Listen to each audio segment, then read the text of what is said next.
तो हम लोग इस क्वेश्चन को डिस्कस करते हैं। क्वेश्चन कह रहा है two metal sphere of radius R and three R have same surface charge density. दो मेटल का स्फेयर है, दोनों का सरफेस चार्ज डेंसिटी मतलब सिग्मा सेम।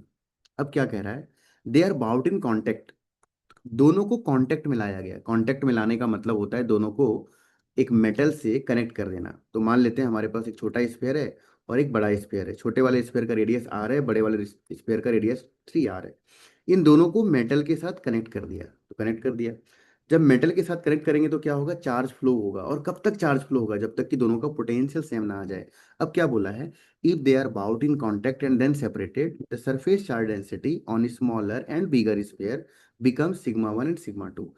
इस पर फाइनल बाद में सिग्मा वन सिग्मा टू हो गया सरफेस चार्ज डेंसिटी।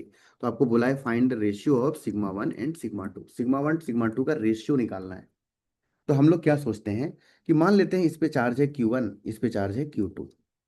क्वेश्चन में क्या बोला है कि दोनों को कांटेक्ट में लाया गया। जब दोनों को कांटेक्ट में लाएंगे, दोनों का पोटेंशियल क्या होना चाहिए, सेम होना चाहिए। It means potential one must be equal to potential two. Potential one का क्या आएगा, तो ये मेटल का स्फेयर है, इसके सरफेस पे चार्ज पोटेंशियल होता है के क्यू बाय आर, तो के क्यू वन बाय आर।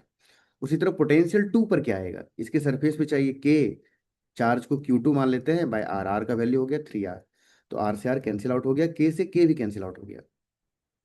तो क्या मिला, Q one equal to Q two by three मिल गया, है ना। अब हम लोगों को सिग्मा का रेशियो चाहिए। चार्ज हमारे क्वेश्चन में दिया हुआ नहीं है, तो हम लोग जानते हैं sigma equal to charge by area. तो चार्ज इक्वल टू क्या होगा, सिग्मा इंटू एरिया। तो हम लोग यहाँ लिख सकते हैं, जो ये चार्ज लिखा हुआ है, what is the value of charge of first sphere, final charge. तो चार्ज होता है सिग्मा इंटू एरिया, तो final sigma sigma one into area, area का value four pi r square. Sphere है, स्फेयर का एरिया होता है फोर पाई आर स्क्वायर। अब यहाँ पे Q two by three, Q two क्या होगा, सिग्मा, सिग्मा का value sigma two into area, area का value four pi R, R का वैल्यू क्या है थ्री आर, थ्री आर का स्क्वायर करेंगे तो क्या मिलेगा nine R square divide by three. यहाँ पे है तो यहाँ पहले से थ्री था, थ्री लगा दिए। फोर पाई से फोर पाई कैंसिल आउट हो गया, आर स्क्वायर से आर स्क्वायर कैंसिल आउट हो गया। अब क्या मिला, sigma one by sigma two is equal to nine by three. Nine by three बोले तो three by one, it means three is to one. Three is to one का मतलब क्या हो गया, थ्री। ऑप्शन नंबर क्या आ गया, डी। तो करेक्ट आंसर जो आ गया वो डी नंबर आ गया, थ्री।